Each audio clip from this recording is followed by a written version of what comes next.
50 centesimi all'ora per le prime 3 ore, c'è l'accordo tra ULSS e concessionaria del nuovo parco della Cittadella della Salute. La spunta il direttore Benazzi, prezzo popolare dice il 30 marzo in arrivo TAC e risonanze. Sicurezza in piazza Borsa dopo una settimana infuocata a vertice in prefettura tra il sindaco Conte e i manager del supermercato PAM. Denunciate di più, solo così aiutate le forze dell'ordine, ha detto il primo cittadino. Furti e baby gang in prefettura anche i sindaci della Marca Centrale da Breda a Villorba. In arrivo più controlli nelle ore serali, si studia un progetto anti-bulli. Rolex e soldi per controlli più morbidi da parte del fisco. A 7 anni dall'inizio della vicenda giudiziaria, l'ex colonnello della finanza Vincenzo Corrado è stato assolto. Nonostante il forte richiamo del segretario regionale del Carroccio Stefani, Gian Antonio D'Arè non arretra dopo il pesante attacco a Salvini. Il mio uno sfogo, deve cambiare la linea del partito. 17 appartenenti ai centri sociali denunciati dalla polizia per gli scontri durante il corteo a Vicenza Oro lo scorso gennaio, tra questi ci sono 3 trevigiani. Desertificazione bancaria nei paesi di provincia. Badoere di Morgano, rimasto senza filiali, sperimenta un servizio bancario particolare. Giovedì 7 marzo a Ponte Dante, a Treviso, il tradizionale processo a Vecia di metà Quaresima, e come ogni anno Antenna 3 trasmetterà in diretta l'evento a partire dalle 20:30. Bentrovati, buonasera telespettatrici e telespettatori di Antenna 3. In primo piano i temi dell'attualità, della salute, in particolare per questa edizione trevigiana dei nostri telegiornali, perché finalmente è stato trovato l'accordo sulle tariffe per il nuovo parcheggio della Cittadella della Salute a Treviso. Saranno prezzi popolari, esulta il direttore generale Benazzi. Devo ringraziare appunto il dottor Francesco Mandruzzato perché, tra virgolette, bonariamente ha ceduto, per cui ha accettato la mia posizione un po' dura, che era quella di, invece di €1 all'ora, di 0,50 centesimi all'ora fino a 3 ore. Nel braccio di ferro sulle tariffe del nuovo parcheggio della Cittadella della Salute, Regione Veneto e ULSS da una parte, concessionaria dall'altra, la spunta l'azienda sanitaria. Parcheggiare in uno dei 250 nuovi posti costerà €1,50 per le prime 3 ore, 50 centesimi all'ora. Nella lunga trattativa chiusa oggi alle 13 con l'ultima video call, dunque la spunta il direttore Francesco Benazzi, che sul prezzo popolare ha sempre tenuto la barra dritta. Molto accettabile e soprattutto popolare, in modo tale da non incidere sulle tasche dei cittadini. Dopo le prime 3 ore il parcheggio costerà €1 all'ora, ma la questione che sta più a cuore in questa fase è la scadenza del 30 marzo, quando l'intera strumentazione a servizio della nuova operatività, TAC e risonanze, sarà installata da tecnici in arrivo dalla Germania. Noi prendiamo ovviamente delle risonanze mobili e abbiamo bisogno, proprio per il problema di attesa, di fare in modo che queste TAC risonanze vengano installate, cosa che loro ci hanno garantito, e abbiamo quindi chiuso che per il 30 di marzo ci sarà l'installazione nella Cittadella di tutte le tecnologie legate alla radiodiagnostica. E poi anche i 5 angiografi. 30 marzo dunque la Cittadella della Salute partirà davvero. Già oggi siamo tra i primi in Italia con 5 angiografi, credo che riusciremo a dare veramente delle risposte importanti a tutti i nostri cittadini. E c'è un altro braccio di ferro che nelle scorse ore è arrivato al suo epilogo, almeno così pare, quello tra Comune di Treviso, in particolare il sindaco Mario Conte, e il supermercato PAM, oggetto la sicurezza del quadrante di piazza Borsa. Questa mattina vertice in prefettura. Vi ritenete soddisfatti o no? Solo questo? Guardi, vi ringrazio, ma non rilasciamo dichiarazioni. Grazie. Non è nemmeno mezzogiorno quando i manager del PAM escono dalla prefettura dopo quasi un'ora e mezza di confronto con il sindaco di Treviso Mario Conte. Le bocche sono cucite e pensare che meno di una settimana fa, tramite nota stampa, il gruppo, riferendosi a piazza Borsa, aveva parlato di un'area degradata dove clienti e lavoratori sono a rischio. Non solo, PAM si era appellata allo stesso primo cittadino perché si assumesse la piena responsabilità in caso di futuri atti di violenza. Parole pesantissime diventate un piccolo grande caso, da qui l'incontro in prefettura nel corso del quale si è appurato come gli episodi denunciati all'interno del market nel 2023 siano stati 18. 18 denunce in un anno che sono un numero importante, ma che non evidenzia una criticità così grande. Loro hanno giustificato il fatto che molti casi non vengono denunciati, da qui l'appello a denunciare, perché attraverso la denuncia si possono poi ottenere dei provvedimenti anche più severi nei confronti dei protagonisti, perché diversamente il rischio di impunità e quindi il ripetersi di questi episodi è molto probabile. Insomma, serve denunciare di più. Le denunce, dice Conte, sono la base anche per l'avvio dell'iter di allontanamento dei soggetti più facinorosi. DASP urbani noi li possiamo chiedere a fronte di comportamenti che non siano in linea con le norme. Diversamente noi non possiamo impedire a una persona di transitare o ai ragazzi di sedersi. E a tal proposito sono 8 i DASPO decisi da Conte da inizio anno, mentre 137 le multe staccate in 10 mesi per il rispetto del decoro urbano. Posta alla scia di guerra. Sì, assolutamente. Ma c'è stato un altro vertice in prefettura questa mattina davanti il prefetto, i sindaci di Carbonera, Breda, Arcade e Villorba. Anche qui i temi della sicurezza, furti e baby gang in particolare, sono arrivate delle importanti risposte da parte del prefetto, in particolare proprio sulla lotta al bullismo e ai vandalismi. Siamo sicuramente preoccupati perché o si dà una risposta immediata e c'è una giusta conseguenza agli atti che vengono fatti da questi ragazzi, altrimenti sicuramente si spinge qualcun altro a delinquere ulteriormente. È questo timore che ha spinto la sindaca di Carbonera, accanto ai colleghi di Breda, Villorba e Arcade, a incontrare il prefetto e di fatto a mettersi in rete contro il disagio giovanile. In ballo c'è un progetto specifico fatto di recupero e lavori socialmente utili. La disponibilità da parte della prefettura di fare un progetto sperimentale per occupare questi ragazzi che molto spesso sono appunto vittime un po' della noia, ecco, e cercare di impiegarli per farli capire insomma la gravità delle loro azioni e quello che può essere la responsabilità del lavoro e dell'impegno quotidiano. La stessa Ortolan parla di attività soprattutto manuali che impegnino baby bulli e vandali, e questo al di là dei tempi della giustizia, spesso incompatibili con la necessità di intervenire subito in un'età delicatissima dove tutto corre in fretta. C'è sempre il problema anche che trattandosi di ragazzi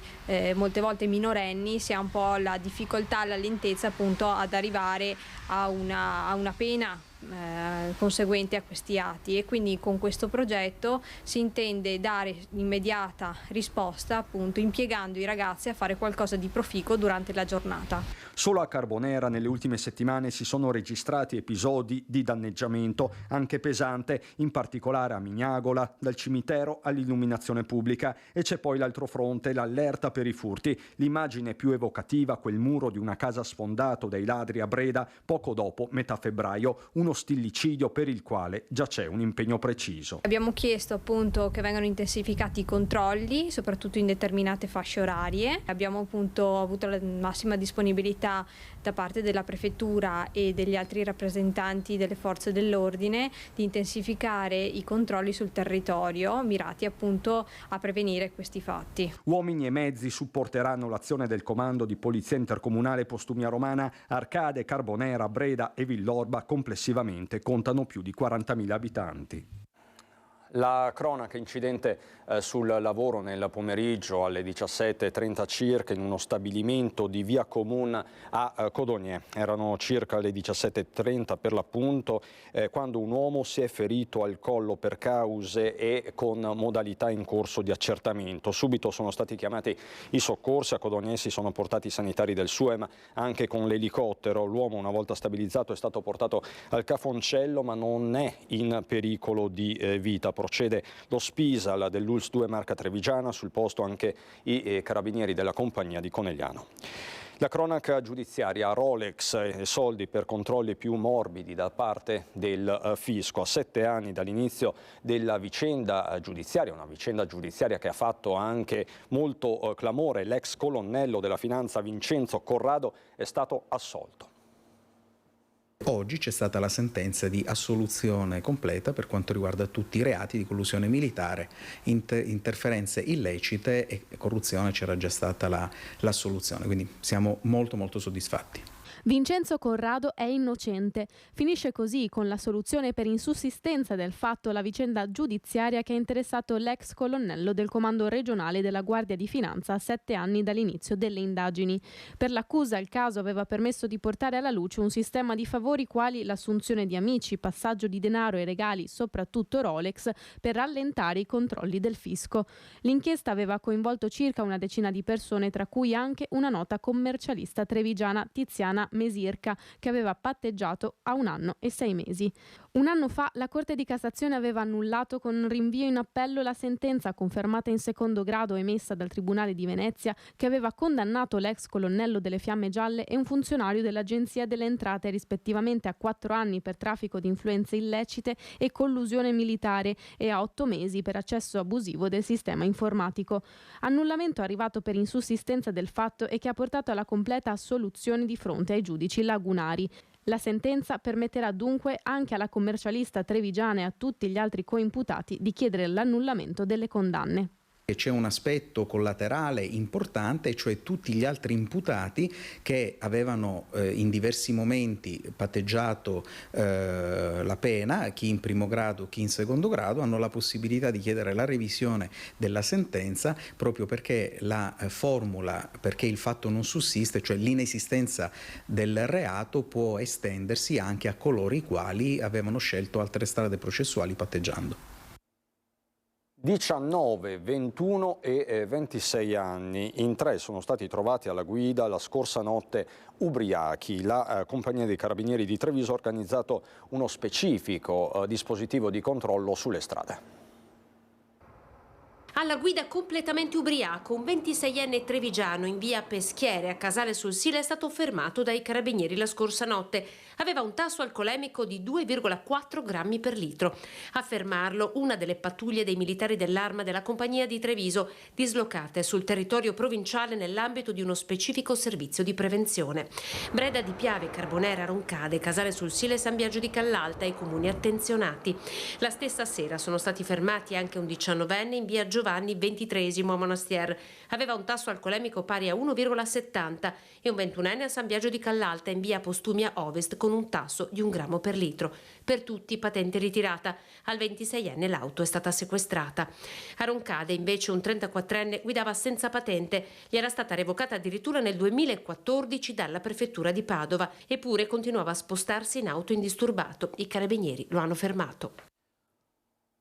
Ritorniamo sugli scontri di Vicenza dello scorso gennaio, immagini che avevano fatto il giro d'Italia. Ebbene, ci sono anche 3 trevigiani denunciati dalla polizia. 17 attivisti dei centri sociali sono stati denunciati all'autorità giudiziaria perché considerati responsabili dei violenti scontri avvenuti il 20 gennaio scorso in occasione della manifestazione pro-Palestina avvenuta nel quartiere dei Ferrovieri.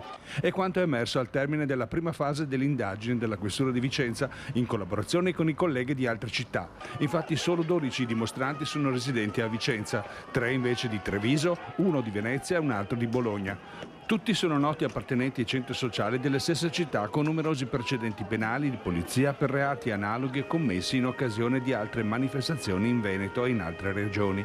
Nel corso della manifestazione alcuni partecipanti avevano tentato di deviare dal percorso concordato per avvicinarsi alla Fiera di Vicenza e protestare contro la presenza di espositori israeliani. Nei tafferugli che ne erano seguiti, 12 appartenenti al reparto mobile e alla Digos erano stati feriti.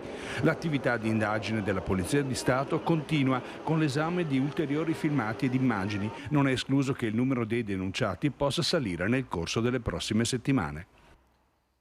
Dallo scontro fisico a quello politico, con botte ovviamente politiche, non materiali, perché Gian Antonio D'Arè, che aveva dato del cretino a Salvini, tira dritto. Lo ha fatto ieri sera nel corso di Focus, la trasmissione del nostro direttore Luigi Pacialli.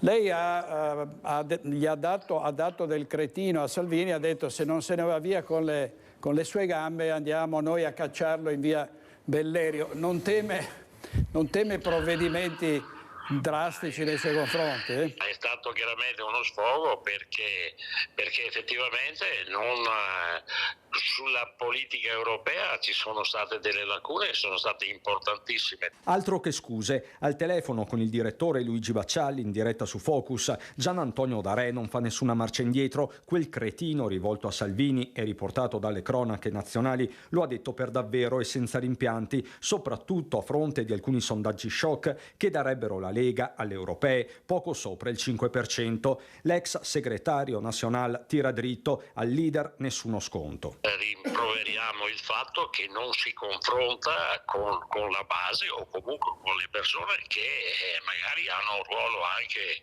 così di primo ordine, perché la politica poi la si fa, è un gioco di squadra, non è che uno fa il leader, sì, puoi fare il leader, però bisogna confrontarsi con quelle che sono le realtà sul territorio. Ospite di Focus c'è anche Alberto Villanova, capogruppo Lega Liga in Consiglio regionale. La sua posizione è solo apparentemente equilibrista. Non crede che da Milano possano arrivare provvedimenti, insomma ci sono state espulsioni per molto meno, no? nel Carroccio.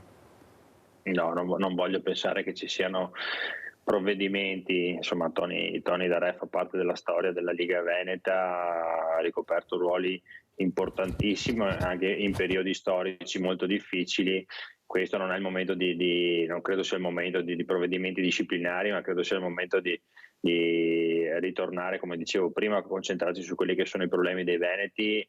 Insomma, la stagione delle purghe è finita, fa intendere Villanova, pur tenendosi nell'ortodossia, così come Mario Conte, ma non è più un tabù per nessuno mettere in discussione la linea politica o iniziare seriamente a farlo. È facile quando le cose vanno bene esaltare un leader e quando le cose vanno male scopparlo fuori. È evidente che ognuno di noi deve fare autocritica, dobbiamo assumerci delle responsabilità. Se sarà necessario fare dei cambiamenti tematici lo dobbiamo fare tutti insieme, però credo che sia arrivato anche il momento della responsabilità nei confronti dei nostri elettori e dei nostri ex elettori, perché se qualcuno che ci votava ha deciso di non votarci più, un motivo ci sarà e sta a noi capire il perché. Così in casa Lega, ma il clima non è sereno nemmeno tra alleati del centrodestra. Mentre c'era chi diceva che con Fratelli d'Italia al governo non avremmo mai raggiunto l'autonomia, è proprio con un governo maggioranza Fratelli d'Italia e con il primo ministro Giorgia Meloni che oggi abbiamo posto la prima pietra dell'autonomia così tanto cara a noi veneti. Post del 23 gennaio all'indomani dell'approvazione in Senato del DDL Calderoli sull'autonomia differenziata. Un video che deve aver scatenato più di qualche mal di pancia in casa Lega. Se diverse settimane dopo è il segretario del Carroccio di Ponzano, Michele Favaro, a mandare a quel paese il collega meloniano Marco Della Pietra, reo di aver rilanciato il messaggio del coordinatore De Carlo. Della serie giù le mani dall'autonomia. Qui il post dell'animata discussione tra i due. La verità ti fa male, bacchetta il sindaco di Spresiano. Siete arrivati ieri, gli fa eco Favaro, e Della Pietra, atteggiamento tipico di chi sente mancare la terra sotto i piedi.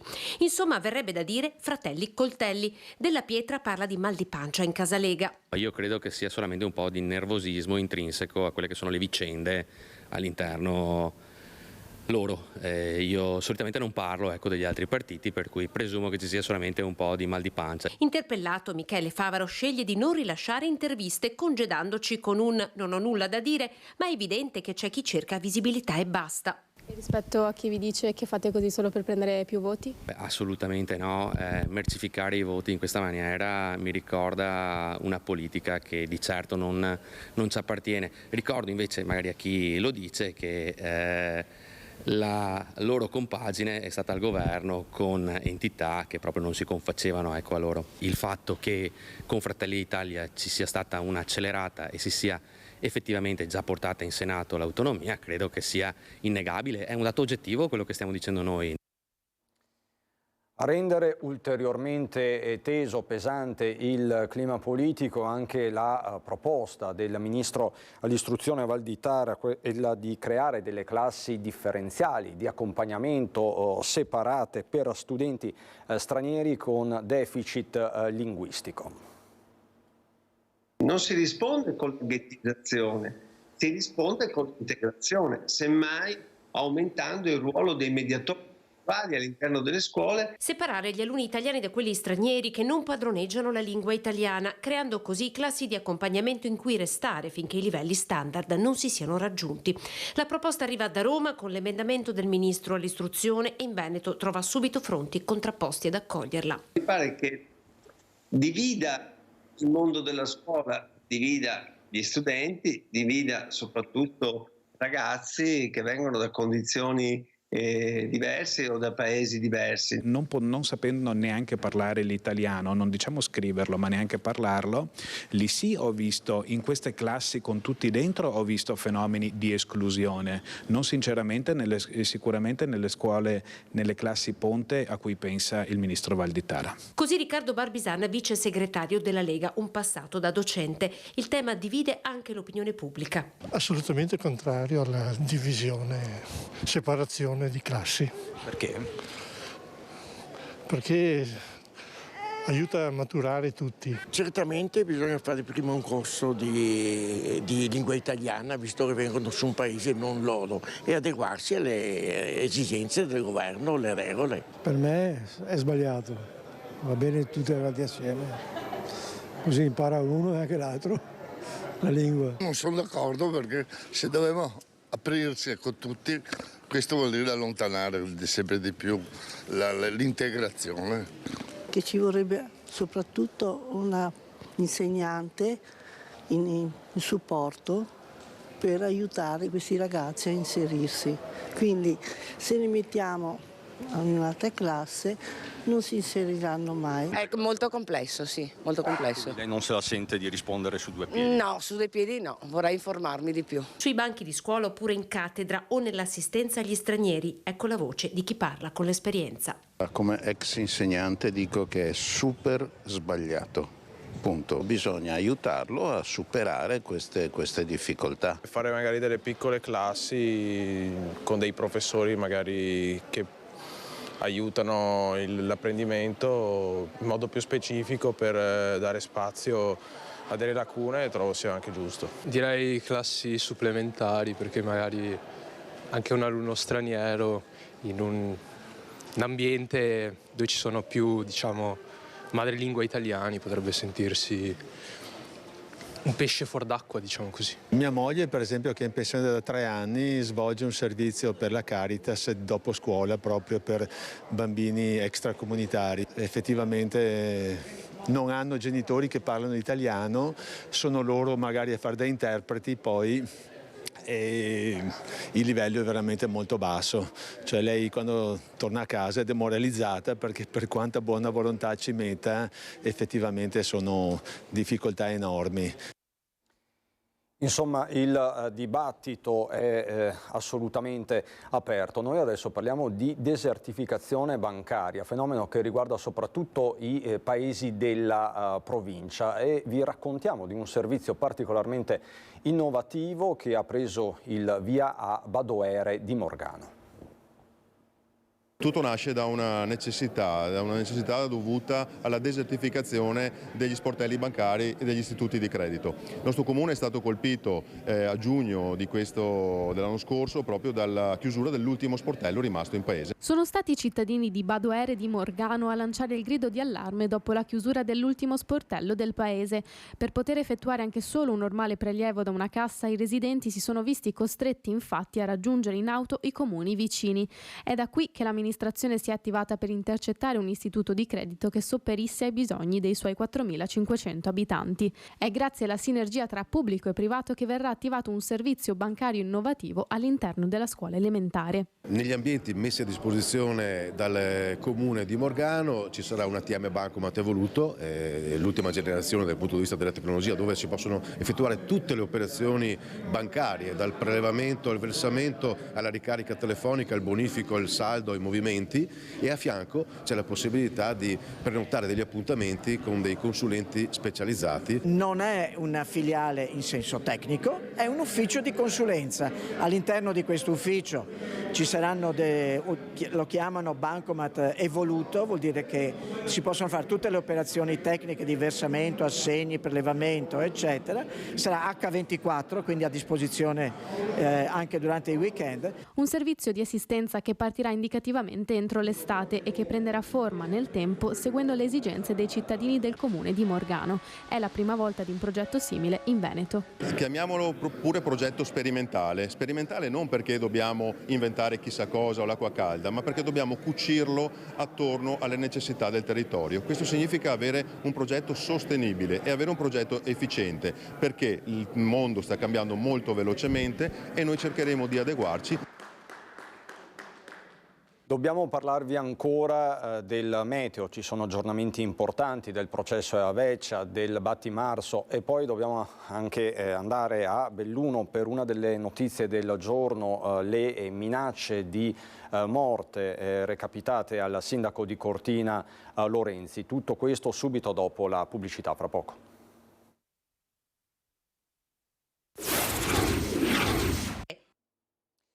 Di nuovo in diretta, torniamo a parlare delle condizioni meteo. È stata una settimana difficilissima per il Veneto, soprattutto per l'area di Vicenza, ma non solo. Adesso con il nostro generale Giancarlo Iannicelli facciamo il punto. Ci attendono ancora giorni di maltempo. Iannicelli. Generale Iannicelli, ma dobbiamo aspettarci ancora maltempo come la settimana scorsa? No, intanto questa fase sta passando perché quel ciclone si è colmato, però la situazione generale non è guarita, in quanto si formerà un nuovo ciclone che ci indirizzerà e rafforzerà sistemi perturbati su di noi. Continuerà a piovere sulla Marca come in tutto il Veneto, ma con meno intensità. Queste le previsioni del nostro storico meteorologo, che innanzitutto però preannuncia un fine settimana all'asciutto, almeno fino a metà domenica. Una nuova ondata di maltempo da domenica pomeriggio. Per la prossima settimana ancora una variabilità estrema. Ecco, lunedì e mercoledì è prevista della precipitazione anche intensa, e gli altri giorni una variabilità però sempre al limite. Il vero problema, sottolinea il meteorologo, sarà il suolo ancora intriso d'acqua. Piogge diffuse, continue ma non intense per adesso, il tempo sempre in evoluzione, quindi diffuse che ci porteranno, almeno secondo le previsioni, dai 15 ai 18 mm di pioggia sia lunedì sia mercoledì, quindi il terreno, ripeto, dovrà assorbire quest'acqua. Pioggia che oltre i 1000 metri sarà neve, mentre in pianura le temperature rimarranno sopra la media stagionale. L'inverno è finito, non ci dovrebbero essere più gelate e quest'inverno veramente è stato all'insegna del tempo mite. E in questa variabilità della prossima settimana particolare attenzione da parte di tutti e per giovedì. E per giovedì che in tutta la Marca si brucia la Veccia? Beh, intanto la situazione ci induce all'ottimismo. Dopo il brutto tempo di mercoledì, in parte di giovedì mattina dovremmo avere una serata all'insegna del cielo poco nuvoloso, addirittura sereno. Però ricordiamo sempre che al tempo non si comanda. E staremo quindi a vedere. Resta il fatto che, Giove pluvio permettendo, Antenna 3 vi trasmetterà il processo a Aveccia in diretta, come ci racconta il nostro Lucio Zanato. Torna questa tradizione che rende Treviso unica al mondo. Sì, il tempo corre, siamo già ormai a metà Quaresima, quindi la nostra tradizione cosa vuole? Il processo alla Veccia. Passa il tempo, ma questo resta lo spettacolo che rende Treviso unica al mondo. Perché non esiste una comunità che almeno una volta all'anno ha il coraggio di criticarsi pubblicamente senza timore di risentimenti. Perché è questo il segreto del processo che si celebra a Ponte Dante la sera del giovedì di metà Quaresima. Far tesoro col sorriso delle critiche che inevitabilmente arrivano un po' a tutti, siano esse istituzioni, forze politiche o del mondo produttivo, come semplici cittadini. E, come da tradizione, nel mirino prima di tutti c'è il capo di questa comunità, ovvero il sindaco, che inevitabilmente dà il nome alla vecchia processata. Quest'anno processeremo la duchessa Marietta in marinaio. Perché in marinaio? Perché fa brutte promesse? Ma sì, abbiamo dato proprio questa definizione che alle volte tante promesse non vengono mantenute. Del resto l'epigrafe che gli organizzatori hanno iniziato a distribuire da questa mattina in tutta la città parla chiaro. Politica che litiga, Bollette e benzina rincarate, inquinamento e liste d'attesa della sanità sono solo alcuni capi d'accusa che saranno dibattuti prima che inevitabilmente, con un colpo d'occhio unico, le torce multicolori dei sub incendino il fantoccio sul Sile in quello che gli antropologi indicano come un rito di purificazione antico come l'uomo e che ogni anno coinvolge quasi un centinaio di persone, tra figuranti, tecnici, musicisti e volontari di protezione civile. Insomma, una festa della e per la città, che da qualche anno viene proposta anche a gruppi di turisti dall'estero.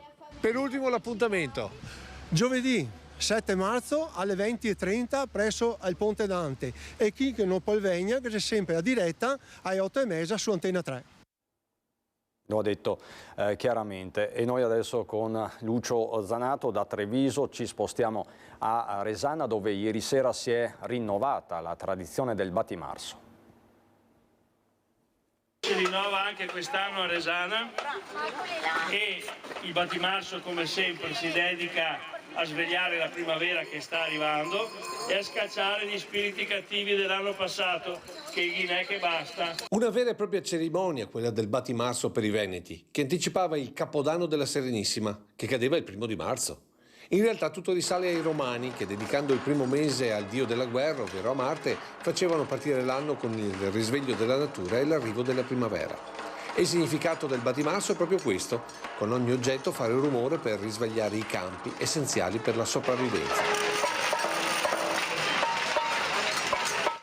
Ma il Battimarso, soprattutto nelle campagne, era anche un rito scaramantico per scacciare nel buio le anime nere, guardando alla luce del giorno che a metà mese, con l'equinozio di primavera, guadagna lo stesso tempo della notte, in un rito più che mai attuale. Perché le guerre, invece di essere una, quest'anno sono due, per cui bisogna impegnarsi di più a fare tanto rumore che la guerra si spaventi e vada via. E allora, seguendo la tradizione di Resana, c'è da sperare che magari anche stasera da qualche altra parte ci sia un Battimarso, e così per i giorni a venire, fino a far tacere le armi, nell'utopia possibile che il rumore della pace sovrasti per sempre quello delle guerre.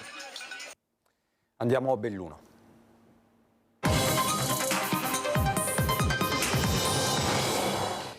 In primo piano non potrebbe essere altrimenti le minacce di morte al sindaco di Cortina d'Ampezzo. Una lettera minatoria è stata recapitata in comune 2 giorni fa. Il messaggio inequivocabile: se vai avanti con la pista da bob ti facciamo fuori. Così lo stesso Lorenzi, intervistato da Tiziana Bolognani. L'ho presa non bene, nel senso che queste cose lasciano molto, amaro in bocca, soprattutto per questa cattiveria che si esterna con queste minacce che secondo me non hanno senso. Se vai avanti con la pista da bob ti facciamo fuori. Chi contesta la realizzazione dello sliding center olimpico a Cortina alza il tiro e il clima si fa inquietante. Minacce di morte al sindaco di Cortina Gianluca Lorenzi sono contenute in una lettera scritta a mano arrivata negli uffici di Corso Italia mercoledì scorso. È arrivata 2 giorni fa, comunque io rimango determinato su quello che è il mio lavoro, conscio di fare il meglio di questo paese e quindi vanno avanti, ecco. Lorenzi, superato lo shock iniziale, si è immediatamente rivolto al commissariato di polizia Ampezzano e da lì è partita la segnalazione alla procura di Belluno, che aprirà un fascicolo per ora contro ignoti per l'ipotesi di reato di minaccia. Ci saranno tutte le indagini che adesso sono in mano alla procura e speriamo che arrivino quanto prima a capire chi sono o chi è quello che l'ha fatta, in maniera tale che possa poi subire quello che è giusto che la legge poi definirà, Al momento non risulta che siano state prese misure di protezione nei confronti del primo cittadino di Cortina, anche se è ipotizzabile che per Lorenzi possa essere disposta una sorveglianza discreta non solo in municipio ma anche nella zona in cui il sindaco vive. È curioso che il capro espiatorio della costruzione dello sliding center sia stato individuato nel primo cittadino, che pure nei giorni scorsi è intervenuto per placare i toni delle proteste degli ambientalisti. Nelle scorse settimane sul tavolo della procura di Belluno sono arrivati gli esposti delle più note associazioni ambientaliste e anche di esponenti della politica, mentre crescono le accuse contro il governo, la regione e Simico. Lo avessero fatto anche qualcun altro, non è condivisibile un'azione del genere, ognuno stia facendo il suo dovere per portare a termine un progetto olimpico che ridisegnerà il futuro di Cortina e quindi di conseguenza è proprio il principio che è totalmente sbagliato. Le istituzioni del territorio e il mondo della politica fanno quadrato attorno al sindaco Lorenzi e dal primo cittadino di Belluno al sindaco di Treviso, presidente dell'ANCI.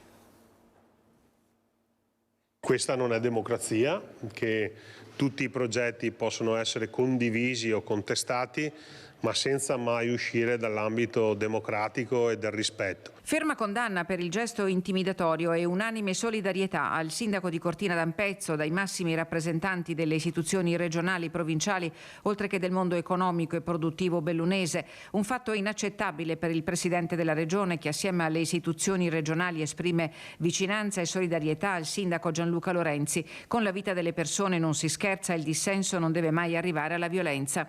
Invita le istituzioni locali a fare quadrato il presidente della provincia di Belluno assieme all'intero Consiglio provinciale. Il concetto deve essere forte e chiaro, la voce del dissenso non può mai superare il limite del vivere civile. Per il primo cittadino di Belluno, Oscar De Pellegrin, vincitore di 6 Olimpiadi, gesti come quello subito dal sindaco di Cortina non sono sportivi, offendono lo sport e le nostre comunità che si stanno impegnando per accogliere al meglio questa opportunità. Di attacco vigliacco parla il sindaco di Calalzo, Luca De Carlo, secondo cui il dibattito è normale e fondamentale, ma la violenza non è mai la risposta. Lo sdegno per le minacce di morte al sindaco Lorenzi unisce trasversalmente il mondo della politica, per il quale il linguaggio delle intimidazioni è inaccettabile, vergognoso e intollerabile. Un attacco violento e inqualificabile, afferma il presidente del Fondo Comuni Confinanti Dario Bonda. Per tutti l'augurio che forze dell'ordine e procura di Belluno possano al più presto fare luce sulla vicenda, identificando gli autori delle minacce. L'appello del presidente dell'ANCI Veneto. Alla politica, ai sindaci, ai cittadini, è quello di ristabilire un rapporto che sia di rispetto, che sia costruttivo e che non esca dai paletti della democrazia che devono essere alla base di ogni confronto civile. Intanto Simico, la società delle infrastrutture che si occupa dell'evento olimpico, alza la voce contro la notizia diffusa dagli ambientalisti che definisce totalmente falsa riguardo il presunto abbattimento di 2000 alberi per la riqualificazione della pista da bob a Cortina. In realtà, si legge in una nota, sono stati tagliati 560 larici e solo il 7% dei quali di età vicina ai 100 anni. A questi si aggiungono circa 260 arbusti di varia natura, abeti, cespugli e altre essenze. Per ciascun albero tagliato ne saranno piantati 12. Ciò significa che entro il 2026 saranno piantumate oltre 10.000 nuove piante. È stato inoltre accertato, scrive Simico, che circa la metà degli alberi tagliati era malato o danneggiato e dunque sarebbe stato in ogni caso rimosso per ragioni di sicurezza. Così dunque una nota di Simico diffusa nelle scorse ore. E noi adesso trattiamo i temi della sanità pubblica, della sanità di montagna, perché continua il percorso di medicina di prossimità intrapreso dall'ULSS 1 Dolomiti. Una nuova dotazione tecnica permetterà ora in via sperimentale in Alpago di fare alcuni esami ai pazienti anziani senza per forza portarli in ospedale. Telemedicina, un oggetto piccolo ma da cui ci si aspetta possa semplificare la vita di chi ne potesse avere bisogno. È un kit che verrà sperimentato nella casa di riposo dell'Alpago e che permette in maniera molto semplice di effettuare alcuni esami, anche importanti, trasmettendoli poi in tempo reale ai reparti ospedalieri. Gli infermieri della RSA verranno formati a utilizzarlo e per pressione, saturazione, frequenza respiratoria ed elettrocardiogramma non sarà più necessario portare gli anziani fino in ospedale. È assolutamente importante far vivere la persona e l'anziano in particolare nel proprio contesto di vita, perché si sente a casa, perché sta meglio, per tantissimi motivi. E allora ecco che l'ospedale deve muoversi, deve andare a casa dell'anziano. La cronicità ci espone molto alla non autosufficienza, quindi per un anziano perdere l'autosufficienza significa perdere la voglia di vivere. Noi dobbiamo anche far capire come la prevenzione e quindi essere presenti sempre vicino a loro sia fondamentale. In Alpago non c'è un ospedale. Poter fare questi esami in loco senza dover trasferire persone anziane e malate migliora la loro qualità della vita. Aiuta a portare ad avvicinare i servizi sociosanitari al territorio e quindi penso anche a tutti questi anziani, penso alla facoltà che hanno tramite questo nuovo servizio di risparmiarsi qualche viaggio, visto che stiamo parlando comunque di persone che non sono più autosufficienti e quindi di migliorare in sostanza la loro qualità della vita e della permanenza nella nostra struttura. Il nostro è un territorio molto vasto con una percentuale di popolazione anziana alta, per cui poter fornire questi territori e permettere alle persone anche di rimanere a casa pur avendo delle patologie molto complesse sicuramente aiuta anche le famiglie. Con la tecnologia telemedicina portiamo l'ospedale in periferia, come abbiamo fatto con un gruppo di amici oltre 20 anni fa, di mettere in piedi i servizi ambulanze per dare una risposta al territorio. Come abbiamo fatto 10 anni fa di rendere i comuni cardioprotetti con i defibrillatori, oggi è arrivato il tempo con la tecnologia telemedicina di dare delle risposte ai nostri anziani nelle case di riposo. Riapre il CRAS, il centro di recupero animali selvatici che era chiuso da più di 10 anni. Provincia e Regione Veneto riattiveranno nelle pertinenze di Villa Zuppani a Vigliago, in comune di Sedico, la struttura destinata alla fauna selvatica che ha subito incidenti. L'edificio della provincia, mentre la Regione darà al CRAS bellunese sostegno finanziario, in aggiunta a quello per la funzionalità della Polizia Provinciale. Veneto Agricoltura metterà invece a disposizione il suo personale e il veterinario. Tra le operazioni in corso il ripristino delle gabbie dove ricoverare gli animali feriti e alcune piccole manutenzioni agli spazi destinati ai servizi per alimentare e curare la fauna. In questi anni il centro più vicino, il CRAS più vicino, dove spesso venivano ricoverati gli animali provenienti dal bellunese, era ed è al Sant'Artemio di Treviso. È tutto per questa edizione, non ho particolari aggiornamenti né da Belluno né da Treviso, vi lascio alle previsioni del tempo, buona serata.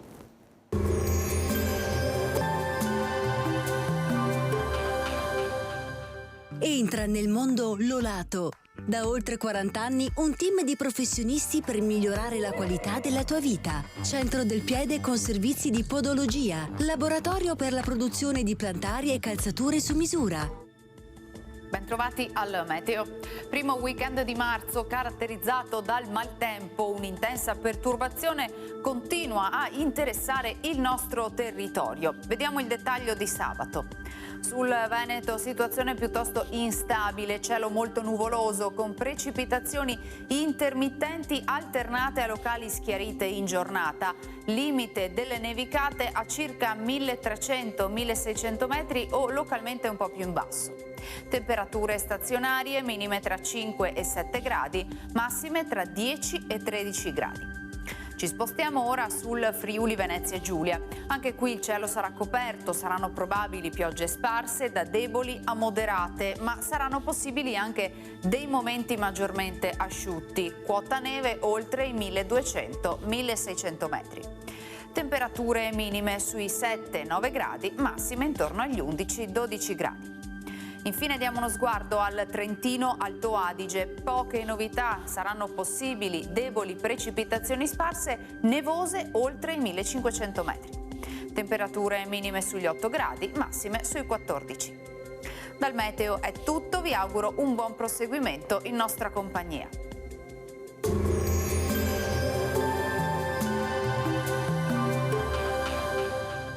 Busti, tutori e protesi di arto personalizzati. Ortopedia e sanitaria Lolato. A Treviso e Montebelluna. Lolato, soluzioni per star bene.